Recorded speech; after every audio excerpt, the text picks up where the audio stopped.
Hi, hello, welcome to Von Monk's Works and Worlds. I'm laughing because I already tried filming this once and I was just babbling.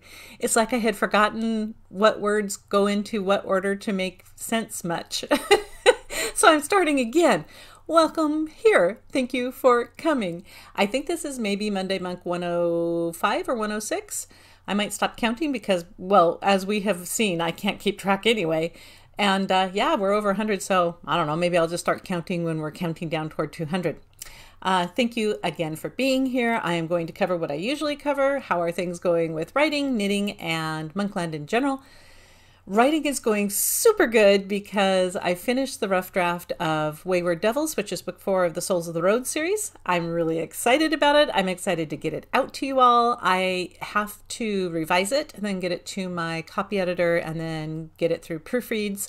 So it has a couple more steps yet to go before it can be out as a real live book, but that's coming up and I will let you know when that happens. I'm assuming by June it will be out. And I don't want to set a solid date because I have to contact my copy editor and see what time she has available in her schedule.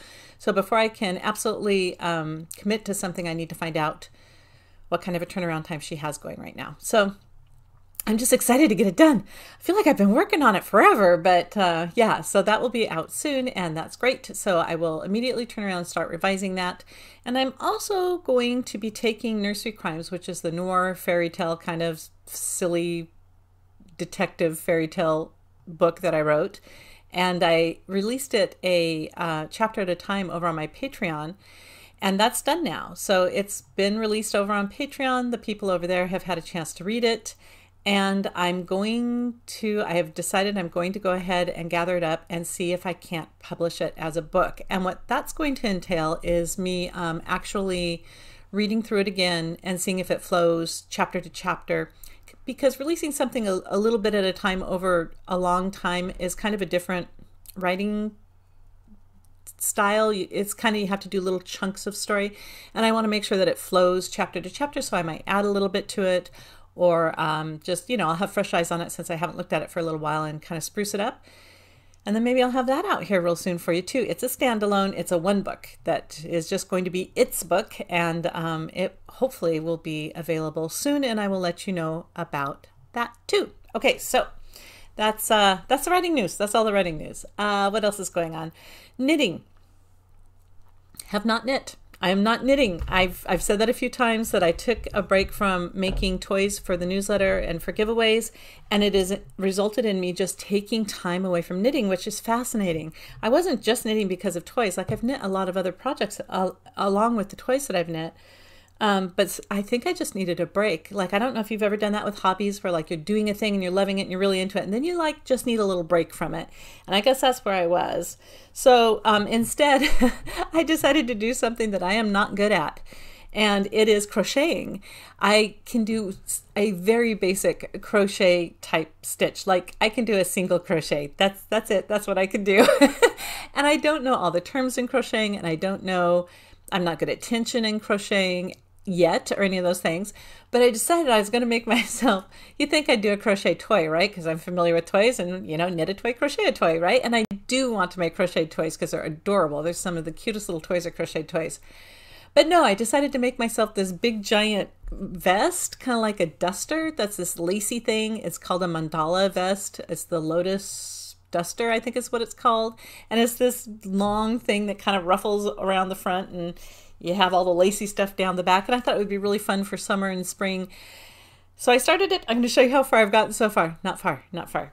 This is as far as I've gotten so far. I have made a doily. I've made a doily. Is it good even tension? No, it is not good even tension. Is it kind of a wild collection of colors? Yeah, a little bit. But I'm enjoying it. And I have put it down like at the end of each crochet session, because I'm doing it along with a video on YouTube to follow to make sure that I'm doing the stitches right. Because when somebody says double crochet, I'm like, what's that? And then when they say things like join in the second chain stitch, I'm like, what's that? So having somebody on the video actually doing it lets me start learning what that is, so that eventually I'll know what a double crochet stitch is. Anyway, so I'm learning that, learning how to read the pattern because they also have posted the shorthand, you know, for DC into it. I'm like, oh, that's double crochet, not decrease, because in knitting, DC means decrease. And this pattern, double crochet is DC. So like I'm having to learn that new coding language basically, but I am enjoying it. And at the end of each session, I put it down and think this was a dumb idea and I really shouldn't have done this, but I went out and bought the yarn for it. And it's a duster, which means I bought several balls of yarn, and it's not expensive yarn because I'm a newbie at this and I'm not going to risk, you know, hundreds of dollars on this thing. But it costs something to get all this yarn. I told myself at the time, well, if I don't use it for the duster, these are all really nice, bright colors that I can use for toys, for knit toys later if I want to. But like a complete dim-dim, I went out and bought the yarn that was suggested for the pattern. That was good. But I bought two different weights of yarn. So I bought basically it would be, I guess, a lightweight and a DK, which is basically, if they were numbers, one is like a 3, which is a smaller thread, and one is a 4, which is the next step up, larger thread. And I didn't even notice it until I started crocheting with one of the larger size threads, and I'm like, wait, this isn't the same as the last one. So I don't care. I'm going to make this duster out of two different weights of yarn.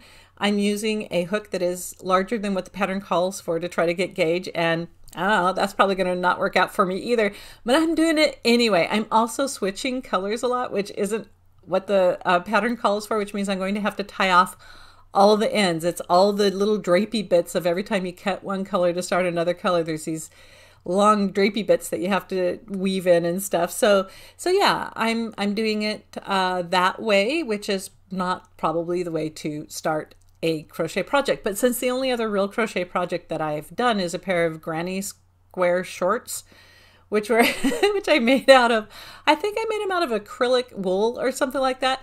So I made this pair of shorts that are too hot to wear in the summer because it's like wearing an Afghan around your butt. So they're too hot for the summer and they're too cold for the winter because they're a pair of shorts and your legs get cold. It's the dumbest piece of actual wearable that I have ever made out of fiber arts. I would say knit, but I crocheted it. But since that's my only crochet, foray into crocheting, besides I made one tiny little crochet toy. Besides that, I guess it's kind of fun just to go for this duster and see if I just end up crocheting a giant monster weirdo thing that I will just rip out. We'll find out. I will keep you up to date on the crochet adventures as we go, as I croak. As I shay. Do you say as I crochet? Like at least knitting is called knit. Do you croak? I don't know. Anyway, so happy to be doing this just because it's something different. It is definitely challenging, and that's good. Every once in a while I like to kind of shake it up and try something new. I was doing cross stitch for a little while too, and we'll see if I didn't finish that project. So we'll see if I finish this one. Okay, so that's how knitting is going, which it isn't even knitting. And then Monkland in general. Things are going good. March was a very busy month, and April is a little less busy so far, which is nice. It's just nice to get a little breather. I found myself this last weekend thinking, shouldn't I be doing 1,000 other things in preparation for 1,000 other things? But there wasn't anything that had to get done for anything else. So it was really nice to just do the normal stuff like laundry and write, to finish a book. It's been really a nice little break. I'm sure things will get busier here real soon, but we're getting a little yard work done. My husband tackled the blackberries behind our corner shed in the back of our yard, and they were up over the roof. And it's spring, which means that's their starting point, and they would have grown even larger and devoured that entire structure. So he got out there and cut them all down, and then after he was done with that, because I was doing some other things, I went out there and helped, and we pulled what we could, and we put stump and vine rot, or whatever it's called. It's kind of like you dab it on and it stops the woody vegetation from growing. So we did that. We put that on any of the blackberries that we couldn't actually dig out. And luckily the soil is nice and soft right now. It is easy to pull things out because we've been getting rain, which common in the spring. So we got that done and laid down tarps over that entire run behind that structure, because what happened is our neighbors a couple years ago, the two neighbors who are it's a corner structure, so that we've got a neighbor on each side of that corner, and they cut down all their trees and shrubs that were back there that they had along their fence lines. And I don't know why they did it, because they were very nice trees and shrubs on the fence lines, but they did.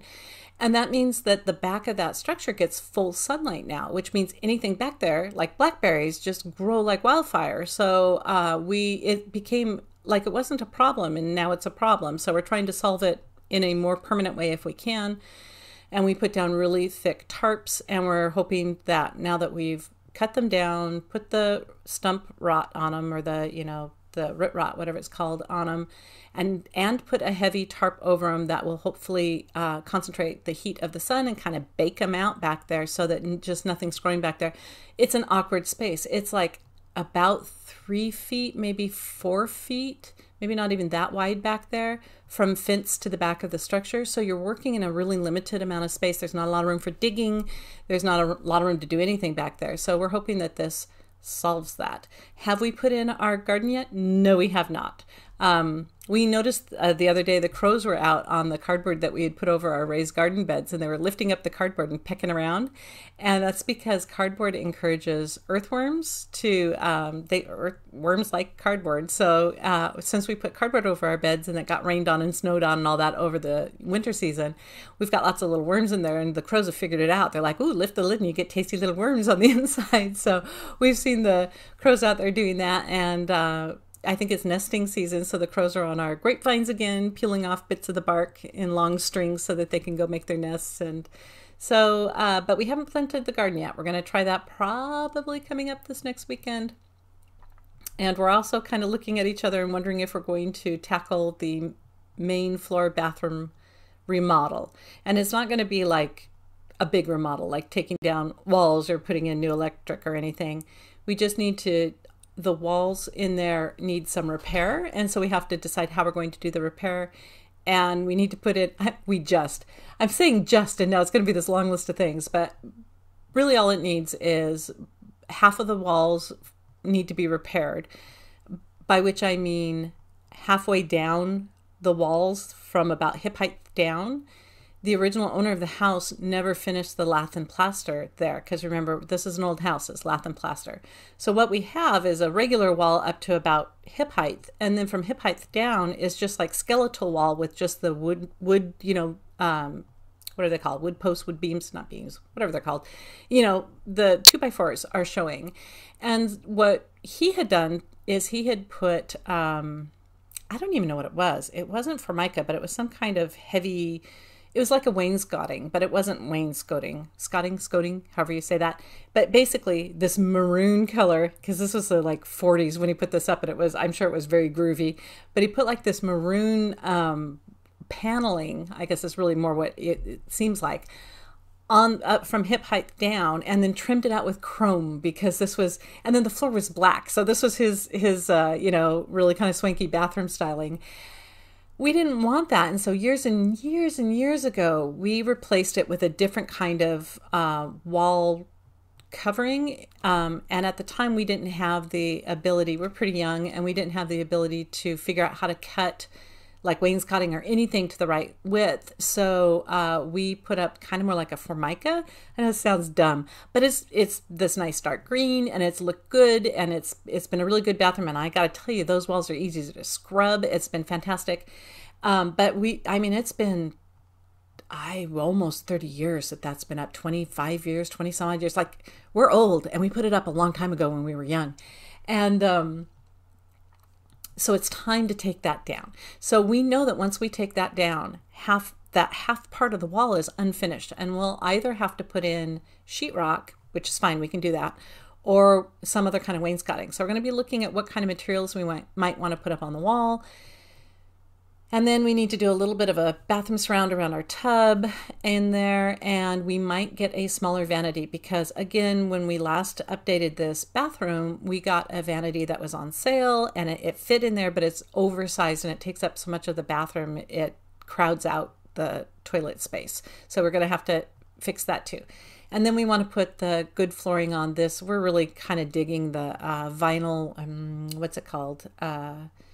well, it kind of looks like wood flooring, but it's actually vinyl. We've used it in a couple of rooms in the house, and we really like it. It works for, especially in a bathroom. It's easy to scrub. It's handles the steam of the bathroom really well, and we just like the look of it. So we're going to do that in there for sure. What we probably don't have to do is paint, because it's already painted, unless there's any patching that we have to do on the walls.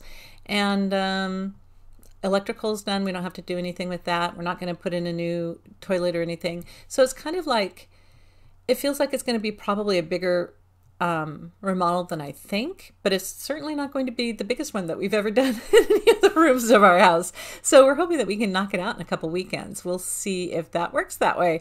So I will keep you up to date on that. It's kind of a silly project to put in the middle of our very busy outdoor yard time, but we sat down a few months ago and said, when can we fit that in this year? And that seemed like the best time. So we'll see if we actually get to it, and I'll let you know if we do or not. And yeah, that's it. I suppose that's what's going on in Monkland, and with crocheting, because it wasn't knitting, and with writing. And I want to thank you so much for sticking with me and my maybe boring stories of remodeling the bathroom.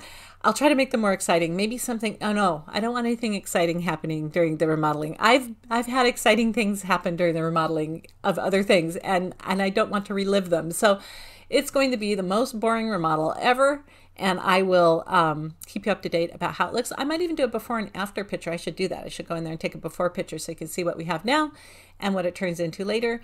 And in the meantime, I hope you have a fabulous week. If you see this before the eclipse and you are in the actual line of sight of the eclipse, enjoy, enjoy, enjoy. I got to see a full eclipse. The last one that rolled through was that in 2018 or something like that. It was spectacular. So if you get to see it, yay, I'm so excited for you. And enjoy for me, because I won't get to see it. So I will see you next week. Bye for now.